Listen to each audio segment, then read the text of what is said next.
এই সরকারের নাই। অথচ আমরা দেখলাম এই সরকার বাংলাদেশের অর্থনীতির লাইফলাইন ওই চট্টগ্রাম বন্দর, সেটা বিদেশি কোম্পানিকে ইজারা দেওয়ার জন্য পায়তারা করছে।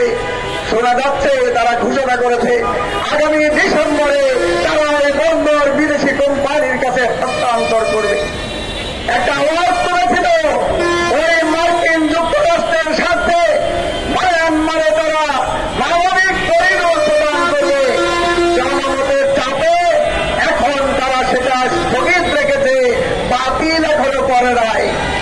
গত 23শে সেপ্টেম্বর এই অন্তর্বর্তীকালীন সরকারের উপদেষ্টা তারা এখানে সিদ্ধান্ত নিয়েছে বাংলাদেশের প্রয়োজনটা কি। সেখানে তারা এখানে ডিফেন্স ইপিজেড করবে, অর্থাৎ প্রতিরক্ষা ইকোনমিক জোন তারা করবে। সেখানে অস্ত্র তৈরি করে তারা অস্ত্র নাকি বিদেশে রপ্তানি করবে।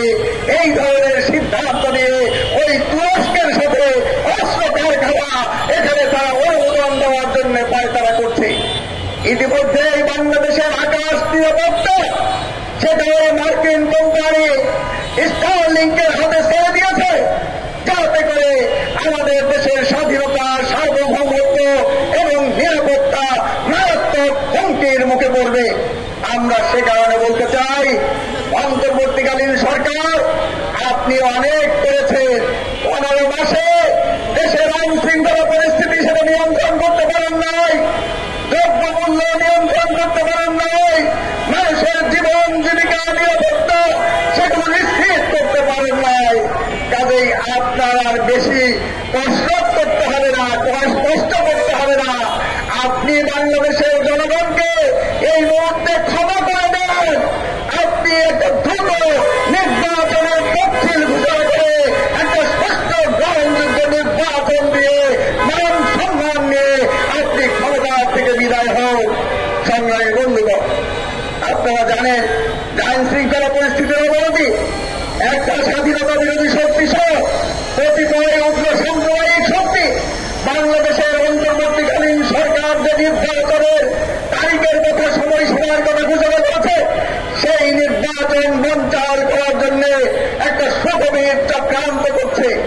যেই বিষয় আলোচনায় নয়, নতুন নতুন বিষয় সেগুলো আলোচনায় এনে তারা সেখানে একটা অস্থিতিশীল পরিস্থিতি, সেই পরিস্থিতি তৈরি করার জন্য পায়তারা করছে।